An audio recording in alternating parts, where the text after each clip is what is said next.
আসসালামু আলাইকুম, সবাইকে স্বাগত জানাচ্ছি বৈশাখী সংবাদে। আপনাদের সাথে আছি আমি তারান্নুম জুথি। শুরুতেই জানাবো সংবাদ শিরোনামগুলো। খালেদা জিয়ার দুর্নীতির মামলায় আদালতে সাক্ষ্য দিলেন তদন্ত কর্মকর্তা। 13 অক্টোবরও চলবে আদালতের ওপর আসামি পক্ষের অনাস্থা। হরতাল ঢিলেঢালা, সারা দেশে আদালত বর্জন কর্মসূচি। বিএনপি জামাতপন্থী আইনজীবীদের অহেতুক অরাজকতার চেষ্টা, বলছে আওয়ামী লীগ।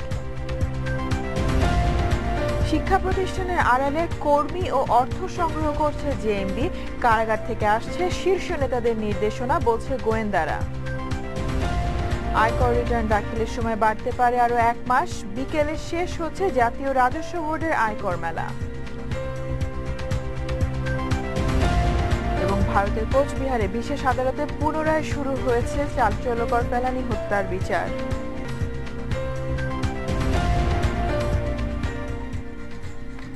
শুনছিলেন শিরোনাম। সংবাদে এছাড়াও থাকছে, রুট পারমিট ছাড়াই রাজধানীতে চলছে 6,500 প্রাইভেট সিএনজি অটোরিকশা। যাত্রী পরিবহনে রমরমা ব্যবসা প্রভাবশালী চক্রের।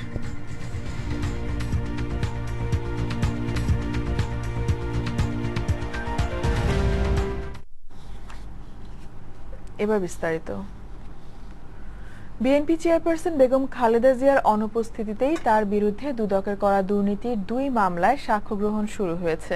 ঢাকার বকশীবাজারে আলিয়া মাদ্রাসা মাঠে স্থাপিত তৃতীয় বিশেষ জাজ আদালতে সাক্ষ্য দেন মামলার বাদী দুদকের উপপরিচালক হারুনুর রশিদ। এর আগে খালেদা জিয়ার আইনজীবীরা সাক্ষ্য গ্রহণের তারিখ আবারও পেছানোর আবেদন করলে তা নাকচ করে দেন বিচারক বাসুদেব রায়। সাক্ষ্য গ্রহণের নির্ধারিত দিনে খালেদা জিয়ার আইনজীবীরা নিরাপত্তার কারণে আদালতে হাজির হতে পারেনি জানিয়ে সাক্ষ্য গ্রহণ পেছানো সহ 3টি আবেদন করেন। শুনানি শেষে সব আবেদন নাকচ করে সাক্ষ্য গ্রহণ শুরু করার নির্দেশ দেন আদালত। মামলার বাদী দুদকের উপপরিচালক হারুনুর রশিদের সাক্ষ্য গ্রহণ শেষে 13 অক্টোবর পরবর্তী দিন ধার্য করে আদালত। জিয়া চ্যারিটেবল ও জিয়া অরফানেজ ট্রাস্ট দুর্নীতি মামলায় খালেদা জিয়া ছাড়াও তার বড় ছেলে তারেক রহমান সহ আসামি 9 জন।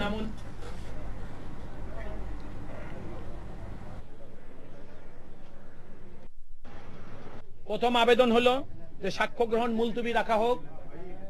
বিজ্ঞ আদালত আমাদের সেই আবেদন নামঞ্জুর করেন। তিনি প্রসিকিউশনকে সাক্ষ্য গ্রহণের জন্য নির্দেশ করেন। আমরা তারপরে সেই আবেদন, যে আবেদন নামঞ্জুর করে, তার বিরুদ্ধে অর্থাৎ আবেদন পুনর্বিবেচনার আবেদন করি। শুনানি শেষে আমাদের সেই আবেদনও নামঞ্জুর করেন। এই বিচারিক কার্যক্রমকে ব্যাহত করার জন্য যে কার্যক্রম গ্রহণ করেছেন তার চূড়ান্ত পর্যায়ে আজকে তারা অবস্থান গ্রহণ করেছেন। এর আগেও তারা এই ধরনের কথাবার্তা বলেছেন, মাননীয় আদালতকে বলেছেন আপনার কাছেই পারবো না, তারপর আবার তারা বিচারের দিন তারা এসছেন, আবার সময়ের আবেদন করেছেন। এভাবেই তারা বিচারের কার্যক্রমকে ব্যাহত করার জন্য এর আগেও তারা এরকম দরখাস্ত দিয়েছেন। একটার পর একটা দরখাস্ত তারা টাইপ করে নিয়ে আসেন এবং কোনো অবস্থাতেই বিচারিক কার্যক্রম শুরু হোক, মামলাটা তার নিজস্ব গতিতে চলুক, সে ব্যাপারে তারা কার্যক্রম গ্রহণ করেন না। সংবিধানের 16 সংশোধনী বাতিলের দাবিতে রাজধানী সহ সারা দেশে বিএনপি জোটের হরতাল চলছে। ঢাকার রাস্তায় গণপরিবহন চলাচল অনেকটাই স্বাভাবিক। রাজধানীর কোথাও কোথাও ঝটিকা মিছিলের চেষ্টা করেছে হরতাল সমর্থকরা। বিএনপি কেন্দ্রীয় কার্যালয় ঘিরে রয়েছে পুলিশের কড়া বেষ্টনী। আরো জানাচ্ছেন মিঠুন মোস্তাফিজ। ঢাকার রাস্তায় যান চলাচলের এমন ছবি দেখে বোঝার উপায় নেই এটি হরতালের ছবি। ফার্মগেট, কারওয়ানবাজার, মগবাজার এলাকায় চলছে স্বাভাবিক গণপরিবহন। বিচারপতিদের অপসারণ ক্ষমতা সংসদের কাছে ফিরিয়ে দিয়ে সংবিধানের 16 সংশোধনী বাতিলের দাবিতে ডাকা হরতালে বিএনপি নেতৃত্বাধীন 20 দলীয় জোটের নেতাকর্মীদের তৎপরতা তেমন একটা দেখা যায়নি। রাজধানীর 2-1টি জায়গায় মিছিলের চেষ্টা করে হাতে গোনা কিছু কর্মী। বিএনপির কেন্দ্রীয় কার্যালয় নয়াপল্টনের সামনে এবং আশপাশে ছিল পুলিশ র্যাবের কড়া বেষ্টনী। ভেতরে দলের ভারপ্রাপ্ত মহাসচিব থাকলেও বাইরে কোনো তৎপরতা ছিল না। তবে বিএনপির দাবি, মানুষ স্বতঃস্ফূর্তভাবে হরতাল পালন করছে। শান্তিপূর্ণভাবে, স্বতঃস্ফূর্তভাবে দেশের মানুষ আমাদের আহ্বানে সাড়া দিয়ে হরতাল পালন করেছে। সরকারের কাছে জনগণ একটি বার্তা দিয়েছে, সেই বার্তা হলো এদেশের জনগণ বিচার বিভাগের স্বাধীনতার হস্তক্ষেপ করা কোনো ক্রমেই বরদাস্ত করে না। হরতালের সমর্থনে মিছিল বের করা হয় রাজধানীর খিলগাঁও সেগুনবাগিচা এলাকায়। এদিকে ঢাকার বাইরে নারায়ণগঞ্জের তোলারাম কলেজ এলাকা থেকে বিএনপির নেতাকর্মীরা মিছিল বের করলে পুলিশ তাতে বাধা দেয়। সিলেটে ছাত্রদলের দুপক্ষের সংঘর্ষে আহত হয় 5 জন। চাঁদপুর কুমিল্লা সড়কের বিভিন্ন স্থানে গাছ ফেলে রাখে হরতাল সমর্থকরা।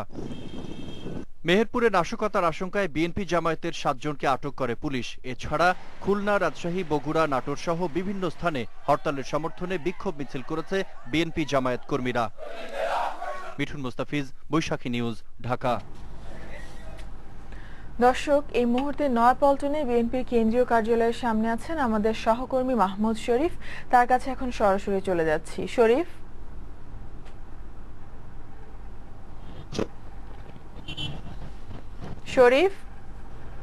শরীফ, নয়াপল্টন ও আশপাশে হরতালের চিত্র কেমন দেখছেন আমাদের জানান। ধন্যবাদ জ্যোতি। হরতালকে ঘিরে বিএনপির রাজপথে যেমনটি তৎপরতা থাকার কথা ছিল, ঠিক তেমনটি কিন্তু এখন পর্যন্ত আমরা দেখতে পাইনি। সকাল থেকে রাজধানীতে কিন্তু বিএনপি জামাতের কয়েকটি ঝটিকা মিছিল ছাড়া এখন পর্যন্ত তাদের কোনো তেমন শেষাত্মক বিষয় জানিয়ে রাখি যে আজকের হরতালের শুরুর আগে বিএনপির ভারপ্রাপ্ত মহাসচিব মির্জা ফখরুল ইসলাম আলমগীর এসে উপস্থিত হয়েছেন। এখনো এই কার্যালয়ের ভেতরে অবস্থান করছেন। তবে এর আগের হরতালগুলোতে আমরা যেমনটি দেখেছি যে বিএনপির নেতারা কিন্তু নয়াপল্টনের দলের কেন্দ্রীয় কার্যালয়ের মূল ফটকে এসে অবস্থান নেয় হরতালের চলাকালে। আজকে কিন্তু সেই অবস্থানটি নেয়নি দলের কেন্দ্রীয় মহাসচিব। দলের ভারপ্রাপ্ত মহাসচিব আজকে সকালে একটি কথা বলেছেন দলের যুগ্ম মহাসচিব। তিনি জানিয়েছেন যে রাজধানী সহ বিভিন্ন স্থানে তাদের নেতাকর্মীদের উপর পুলিশ গ্রেপ্তার করেছে বেশ কয়েকজন নেতাকর্মীকে, পাশাপাশি মিছিলে বাধা দিচ্ছে। পাশাপাশি আজকের যে সারাদিনের হরতালের সার্বিক পরিস্থিতি, সেই পরিস্থিতি নিয়ে আজ বিকেল 5টায় নয়াপল্টনে কিন্তু দলের কেন্দ্রীয় কার্যালয়ে একটি আনুষ্ঠানিক ব্রিফিং হবে। সেই ব্রিফিং এ দলের ভারপ্রাপ্ত মহাসচিব হরতালের সার্বিক পরিস্থিতি তুলে ধরার পাশাপাশি হরতাল পরবর্তী আরো কোনো কর্মসূচি আছে কিনা সে বিষয়েও পরবর্তী যদি কোনো কর্মসূচি থাকে সেই কর্মসূচি এই আনুষ্ঠানিক সংবাদ সম্মেলন থেকে ঘোষণা করবেন। যদি আপনাকে একটি বিষয় জানিয়ে রাখি যে আজকের হরতালকে ঘিরে রাজধানী জুড়ে কিন্তু আইন শৃঙ্খলা রক্ষাকারী বাহিনী কড়া নিরাপত্তা ব্যবস্থা গ্রহণ করেছে এবং এখন পর্যন্ত সেই নিরাপত্তা বলেই রাজধানীকে ঢেকে রাখা হয়েছে। পাশাপাশি হচ্ছে যে এখন পর্যন্ত কিন্তু রাজধানীতে তেমন কোনো অপ্রীতিকর ঘটনা ঘটেনি। সব মিলিয়ে শান্তিপূর্ণ ভাবে এবং অনেকটা ঢিলেঢালা ভাবে রাজধানীতে হরতাল পালিত হচ্ছে। আর সকালের দিকে রাজধানীতে কিন্তু যান চলাচল অনেকটাই কম ছিল, কিন্তু বেলা বাড়ার সাথে সাথে কিন্তু যান চলাচল প্রত্যেকটা সড়কে অনেক বেড়ে গেছে।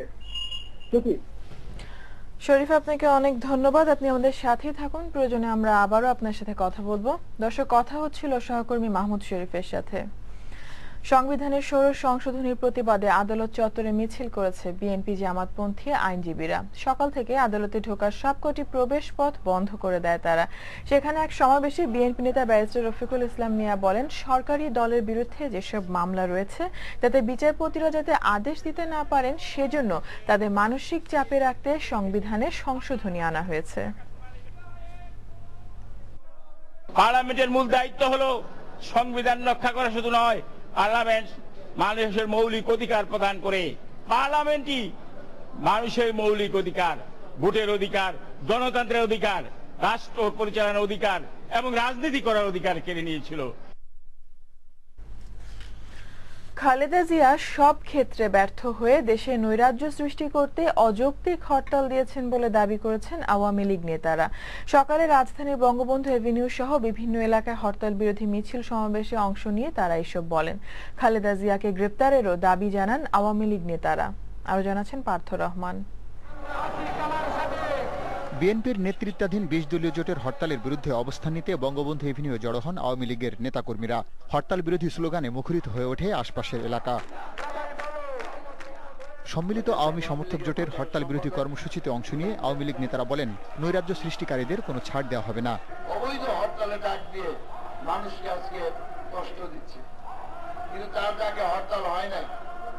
সব ঢাকার শহরে সব দোকানপাট খোলা, গাড়ি ঘোড়া চলে, রেল চলছে, স্টিমার চলে, ট্রেন চলে।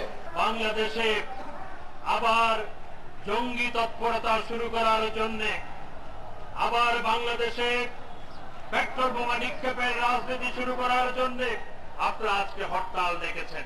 হরতালের বিরুদ্ধে অবস্থান নিয়ে বিভিন্ন এলাকায় সমাবেশ ও মিছিল করেছে আওয়ামী স্বেচ্ছাসেবক লীগ, যুবলীগ, মুক্তিযোদ্ধা প্রজন্ম লীগ সহ মহাজোটের অন্যান্য শরিকরাও। এদিকে হরতালের বিরুদ্ধে ক্ষোভ জানিয়েছেন পরিবহন শ্রমিক সহ বিভিন্ন পেশার মানুষ। আমার তো মনে হয় তেমন কোনো প্রভাব ফেলে নাই জনগণের ভিতরে, কারণ রাস্তাঘাটে গাড়ি ঘোড়া চলছে। হরতালে আমাদের একটু ভয় থাকে, তারপর আমরা পেটের খিদে তো গাড়ি বাইর করতেই হবে। বিকল্প রাজনৈতিক কর্মসূচি দেওয়ার দাবিও জানিয়েছেন খেটে খাওয়া এসব মানুষ। পার্থ রহমান, বৈশাখী নিউজ, ঢাকা। বিরোধী দলগুলোর ডাকা হরতাল বাংলাদেশে বিনিয়োগের জন্য অন্যতম বাধা বলে মনে করছে মালয়েশিয়া। জাতীয় প্রেস ক্লাব আয়োজিত মিট দ্য প্রেস অনুষ্ঠানে এই মন্তব্য করেন ঢাকায় নিযুক্ত মালয়েশিয়ার হাই কমিশনার নরলিন ওথম্যান। তিনি বলেন, দ্বিপাক্ষীয় বাণিজ্য বাড়ানোর লক্ষ্যে বাংলাদেশের সঙ্গে মুক্ত বাণিজ্য চুক্তি করতে মালয়েশিয়া প্রস্তুত। দুদেশের মধ্যে বাণিজ্য ব্যবধান কমাতে বাংলাদেশের রপ্তানিযোগ্য পণ্যের বহুমুখীকরণের পরামর্শ দেন ওথম্যান।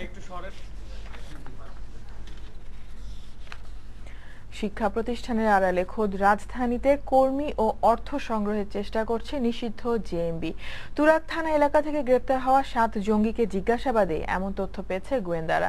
এরকম দুটি শিক্ষা প্রতিষ্ঠানের কার্যক্রম ইতোমধ্যেই বন্ধ করে দিয়েছে তারা। আর এসবই চলছে আটক জঙ্গি নেতাদের নির্দেশনায়। বিস্তারিত দীপু সারোয়ারের রিপোর্টে। চোখের সামনে তৎপরতা নেই, কিন্তু হরকাতুল জিহাদ আল ইসলামী, জেএমবি, আনসারুল্লাহ বাংলা টিম ও হিজবুত তাহরিরের মতো নিষিদ্ধ সংগঠনগুলো চলছে কিভাবে খোঁজ নিয়ে জানা গেছে এসব সংগঠনের কর্মীরা আসলে নির্দেশনা পাচ্ছে কারাবন্দী নেতাদের কাছ থেকেই। আর কারাগারে কাছাকাছি থাকার কারণে নিজেদের মধ্যকার মতভিন্নতা দূর করে ঐক্যবদ্ধ হওয়ারও চেষ্টা করছে তারা। বিপুল পরিমাণ বিস্ফোরক দ্রব্য সহ গ্রেপ্তার হওয়া জেএমবির ভারপ্রাপ্ত আমির তাসনিম সহ 7 নেতা কর্মী জিজ্ঞাসাবাদে এমন অনেক তথ্যই দিয়েছে গোয়েন্দাদের। জেলখানার ভিতরে আলোচনার মাধ্যমে আদর্শিক যে গ্যাপ সেটা কমে যাওয়ার কারণে একাধিক জঙ্গি সংগঠন কিন্তু একই প্ল্যাটফর্মে আসার জন্য যে প্রক্রিয়া সেটি কিছুটা শুরু হয়েছে। গ্রেপ্তার হওয়া জঙ্গিরা কর্মী ও অর্থ সংগ্রহের নতুন উদ্যোগ নিয়েও নানা তথ্য দিয়েছে। উত্তরাতে কলেজ দেওয়ার একটা চেষ্টা করছিল, পাশাপাশি কোচিং সেন্টার যে ব্যবসা সেটি চালু করার চেষ্টা করছিল, যাতে ওইটার ব্যানারে একদিকে অর্থ, দ্বিতীয়ত এর থেকে তাদের বেশ কিছু কর্মী সেটি তারা রিক্রুট করতে পারবে, এই প্রচেষ্টা নিয়ে তারা আগাচ্ছিল। বৃহস্পতিবার রাজধানীর তুরাগ থানা এলাকায় অভিযান চালিয়ে জেএমবির 7 নেতা কর্মীকে গ্রেপ্তার করে ঢাকা মহানগর গোয়েন্দা পুলিশ। পরে তাদের বিরুদ্ধে বিস্ফোরক ও সন্ত্রাস বিরোধী আইনে আলাদা 2টি মামলা হয়। এসব মামলায় 2 দিন করে 4 দিনের রিমান্ডে নিয়ে জিজ্ঞাসাবাদ করা হচ্ছে তাদের। দীপু সারোয়ার, বৈশাখী নিউজ, ঢাকা। বিকেলে শেষ হচ্ছে জাতীয় রাজস্ব বোর্ড এনবিআর আয়োজিত আয়কর মেলা 2014। মেলা শেষ হলেও কর দেওয়ার সময় আরো 1 মাস বাড়ানোর সম্ভাবনা রয়েছে বলে জানিয়েছেন কর্মকর্তারা। এবার মেলায় কর আদায় 1500 কোটি ছাড়িয়ে যাবে বলেও আশা করছেন তারা। বিস্তারিত সাইদ খানের রিপোর্টে। ঢাকা সহ 7টি বিভাগীয় শহর এবং 23টি জেলা শহর সহ মোট 30টি স্থানে সপ্তাহব্যাপী আয়কর মেলা শুরু হয় গেল 16 সেপ্টেম্বর। শেষ দিনেও ঢাকা অফিসার্স ক্লাবে মেলায় দেখা যায় করদাতাদের উপচে পড়া ভিড়। তবে বৈরী আবহাওয়া এবং হরতালের কারণে তাদের পড়তে হয় বেশ ভোগান্তিতে। আমি নিজে উৎসাহ বোধ করতেছি ট্যাক্স দিয়ে, এবং আমি পাবলিককেও বলবো উইলিংলি ট্যাক্সটা পেমেন্ট করার জন্য। এখানে কর দেওয়ার পরিবেশটা খুবই ভালো। 3 দিন হরতাল ছিল, ফুল 3 দিন, অনেকেই দিতে পারেন। আয়োজকরা বলছেন করদাতাদের কাছ থেকে ব্যাপক সাড়া মিলেছে। গত বছরের তুলনায় এরই মধ্যে 200 কোটি টাকা বেশি আদায় হয়েছে। এবার 1500 কোটি টাকা ছাড়াবে। গতকাল পর্যন্ত প্রবৃদ্ধি ছিল 64%। আমি যেটা বলেছিলাম যে 1500 কোটি টাকা ছাড়িয়ে যাবে, এটা আমি ধারণা করতে পারছি যে এটা ছাড়িয়ে যাবে। মেলা শেষ হলেও কর দেওয়ার সময় 1 মাস বাড়ানো হচ্ছে বলে জানান তিনি। আয়করের আজকে কিন্তু শেষ দিন না আয়কর জমা দেওয়ার। আপনার আয়কর 30 সেপ্টেম্বর নরমাল, এটা হয়তো বাড়বে, যে প্রত্যেক বছরের মতো এটা সাধারণত 1 মাস বাড়ে, এটা বাড়ার একটা সম্ভাবনা আছে। সংশ্লিষ্টরা জানিয়েছেন এবারের মেলায় প্রায় 5.5 লাখ করদাতাকে সেবা প্রদান করা হয়েছে। নতুন করদাতা নিবন্ধিত হয়েছে 13,000-এর মতো। ইটিআইএন পুনর্নিবন্ধন করেছেন প্রায় 9,500, রিটার্ন জমা পড়েছে 1,15,000-এর বেশি। সাইদ খান, বৈশাখী নিউজ, ঢাকা। সীমান্তে বিএসএফ এর গুলিতে বাংলাদেশি তরুণী ফেলানী হত্যার পুনর্বিচার শুরু হয়েছে বিএসএফ এর বিশেষ আদালতে। ভারতের কুচবিহারে বিএসএফ এর সেক্টর সদর দপ্তরে স্থাপিত বিশেষ আদালতের স্পেশাল সিকিউরিটি ফোর্স কোর্টে সোমবার এই বিচার কাজ শুরু হয়। প্রথম দিনে আদালতে হাজির করা হয়েছে অভিযুক্ত বিএসএফ সদস্য অমিয় ঘোষকে। কুড়িগ্রাম ৪৫ বিজিবি ব্যাটালিয়নের অধিনায়ক লেফটেন্যান্ট কর্নেল মোফাজ্জল হোসেন আকান জানান, বিএসএফ এর ডাক পেলেই ২-১ দিনের মধ্যে সাক্ষ্য দিতে ভারতে যাবেন ফেলানীর বাবা, মামা ও পাবলিক প্রসিকিউটর আব্রাহাম লিংকন ও তিনি নিজে। ২০১৩ সালের ৬ সেপ্টেম্বর ফেলানী হত্যা মামলায় আসামি অমিয় ঘোষকে বেকসুর খালাস দেয় বিএসএফ এর বিশেষ আদালত। এরপর ওই বছরের ১২ সেপ্টেম্বর ভারতীয় হাইকমিশনারের মাধ্যমে ভারত সরকারের কাছে পুনর্বিচারের আবেদন করেন ফেলানীর বাবা। পরে বিজিবি বিএসএফ এর দ্বিপাক্ষিক বৈঠকে ফেলানী হত্যার পুনর্বিচারে সম্মত হয় বিএসএফ। এই আদালতে সাক্ষ্য প্রদান করার জন্য ফেলানীর বাবা এবং তার মামাকে প্রস্তুত রাখার জন্য আমাদের জানিয়েছে। আমরা সেই অনুযায়ী তাদের প্রস্তুত রেখেছি। যখনই আমাদের জানানো হবে তখনই আমরা ফেলানীর বাবা এবং তার মামাকে নিয়ে আমি এবং কুড়িগ্রাম জেলার পিপি মিস্টার আব্রাহাম লিংকন আমরা যাব। রাজধানীতে প্রাইভেট লেখা সিএনজি অটোরিকশা দিয়ে চলছে যাত্রী পরিবহন। বাণিজ্যিকভাবে সিএনজি অটোরিকশার রেজিস্ট্রেশন ও রুট পারমিট দেয়া বন্ধ থাকায় এই অবৈধ পথ বেছে নিয়েছে একটি প্রভাবশালী চক্র। খোঁজ নিয়ে জানা যায়, প্রাইভেট লেখা সিএনজি অটোরিকশার সংখ্যা ৬৫০০। এগুলোর মালিক থানার পুলিশ, ট্রাফিক সার্জেন্ট এবং নামধারী সাংবাদিক। সিএনজি অটোরিকশা আর যাত্রী দুর্ভোগ নিয়ে কামরান করিমের ২ পর্বের ধারাবাহিকের শেষ পর্ব দেখুন আজ। মিরপুর কাজীপাড়া এলাকার এই গ্যারেজে ঢুকতেই দেখা গেল সারি সারি প্রাইভেট সিএনজি অটোরিকশা। চালকরা জানালেন, এগুলোর মালিক একজন ট্রাফিক সার্জেন্ট।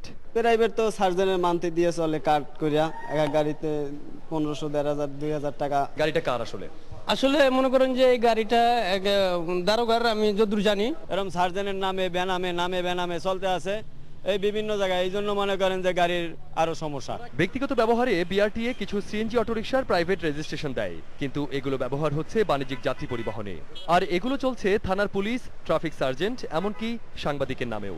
কেবল মিরপুর এলাকাতেই চলছে ৩৫০০ অবৈধ সিএনজি। বিআরটিএর হিসেবে রাজধানীতে প্রাইভেট নামে যাত্রী পরিবহন করছে এমন সিএনজি অটোরিকশার সংখ্যা ৬০০০। ২০০৪ সাল থেকে বিআরটিএ ভাড়ায় চালিত কোনো সিএনজি অটোরিকশার রেজিস্ট্রেশন দিচ্ছে না, কিন্তু ব্যক্তিগত ব্যবহারের জন্য রেজিস্ট্রেশন পাওয়া যাচ্ছে। আর এই সুযোগে ঢাকার রাস্তায় বেড়েছে প্রাইভেট সিএনজি অটোরিকশার সংখ্যা, যা দিয়ে চলছে ব্যবসা। সার্জনরা এবং পুলিশরা এরা এগুলি চালাচ্ছে, আসলে পকেট তাদের ভারী হচ্ছে। এটার বিরুদ্ধে আমরা যখনই কথা বলি তখনই সার্জন, ট্রাফিক পুলিশরা আমাদের গাড়িগুলি রেকারিং বাড়ায় দেয়। থেকে এখন আমি সাংবাদিকের গাড়ি চালাই, এখন আমার কোনো সমস্যা হচ্ছে না। এসব অনিয়ম যাদের দেখার কথা, সেই আইন প্রক্রিয়া সংস্থার কেউ কেউ যখন এমন অনিয়মের সাথে জড়িত, তখন সমস্যা সমাধান করবে কে? ঢাকার রাস্তায় প্রতিদিন প্রায় ৬০০০ সিএনজি অটোরিকশা চলছে বিভিন্ন সাংবাদিক, পুলিশ, এমনকি থানার নামে। খোঁজ মিলল এই অপরাধ রিপোর্ট সাংবাদিকের এমন ১২টি সিএনজি চলছে ঢাকার রাস্তায়। ভুক্তভোগী চালক এবং যাত্রীরা বলছেন, এসব প্রাইভেট সিএনজি রোধে বিআরটি। শেখ হাসিনা গত রাত ১০টার দিকে তিনি ঢাকা ছেড়েছেন। এমিরেটস এয়ারলাইন্সের একটি ফ্লাইটে নিউ ইয়র্কের উদ্দেশ্যে ঢাকা ত্যাগ করেন তিনি। প্রধানমন্ত্রীকে বিদায় জানাতে বিমানবন্দরে মন্ত্রিসভার সিনিয়র সদস্য সহ ৩ বাহিনীর প্রধান উপস্থিত ছিলেন। যুক্তরাষ্ট্র সফরে প্রধানমন্ত্রীর সঙ্গে ব্যবসায়ী প্রতিনিধি দল সহ ১৮০ জন সফর সঙ্গী রয়েছেন। ২৭ সেপ্টেম্বর জাতিসংঘের সাধারণ অধিবেশনে ভাষণ দেবেন শেখ হাসিনা।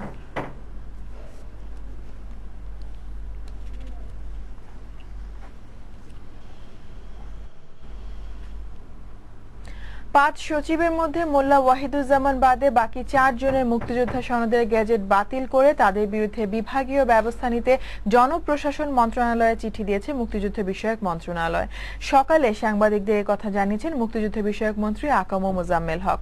মন্ত্রী বলেন, জনপ্রশাসন মন্ত্রণালয় চিঠি পাওয়ার পর ৪ সচিবের বিরুদ্ধে আইনগত কি ব্যবস্থা নেয় তা দেখার জন্য অপেক্ষা করবেন তারা।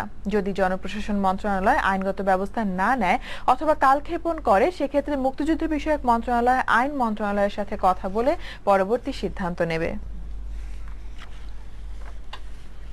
আন্তর্জাতিক প্রসঙ্গ।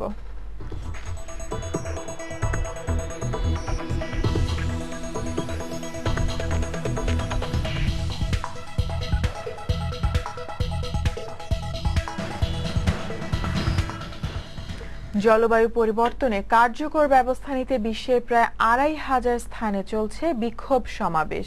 জাতিসংঘের আসন্ন জলবায়ু শীর্ষক সম্মেলনকে কেন্দ্র করে এই অবস্থান নিয়েছে আন্দোলনকারীরা।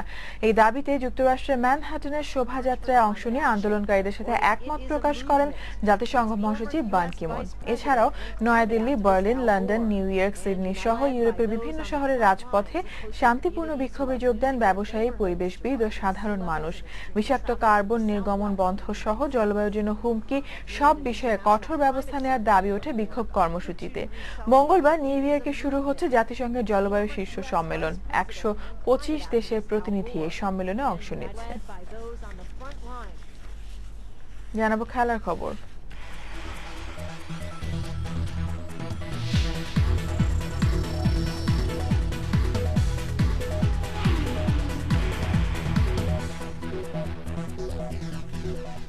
শুরুতে প্রিয় প্রাঙ্গণ এশিয়ান গেমসের খবর।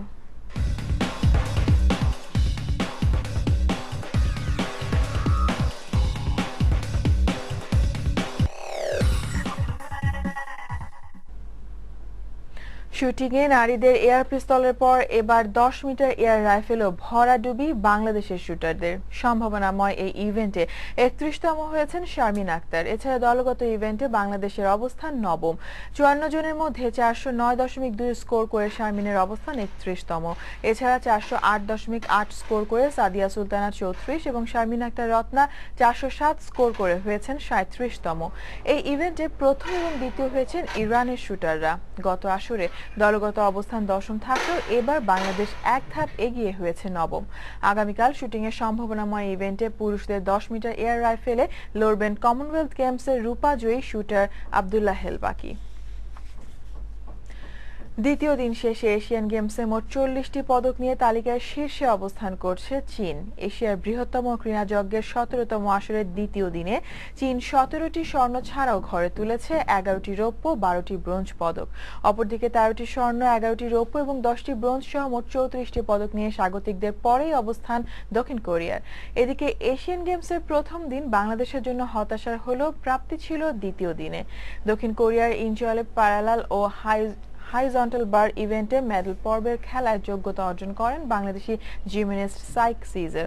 প্যারালাল বারে 7ম ও হাইজন্টাল বারে সাইক সিজার 8ম হন। তবে প্রথম দিনে জাপানের কাছে পরাজয়ের পর দ্বিতীয় দিনে মালয়েশিয়ার কাছেও 5-1 গোলের বড় ব্যবধানের পরাজয়ে এশিয়ান গেমস হকি থেকে এক প্রকার ছিটকে পড়েছে বাংলাদেশ।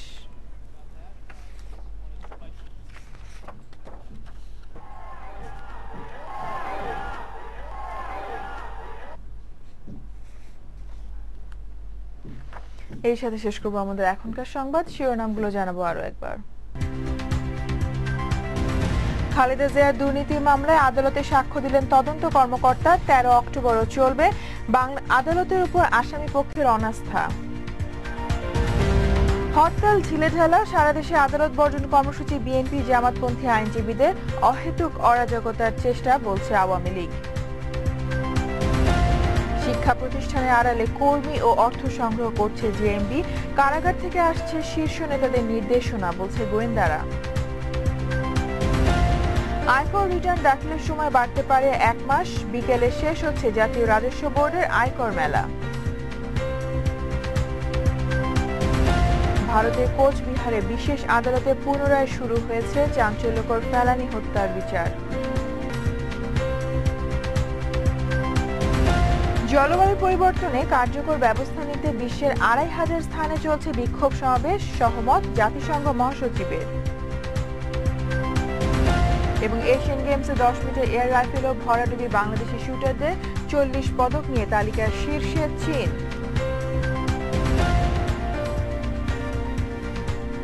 এরপর বিকেল 3টায় বৈশাখী অর্থ বাণিজ্য সংবাদ দেখার আমন্ত্রণ রইল। বৈশাখীর সাথে থাকুন। ধন্যবাদ সবাইকে।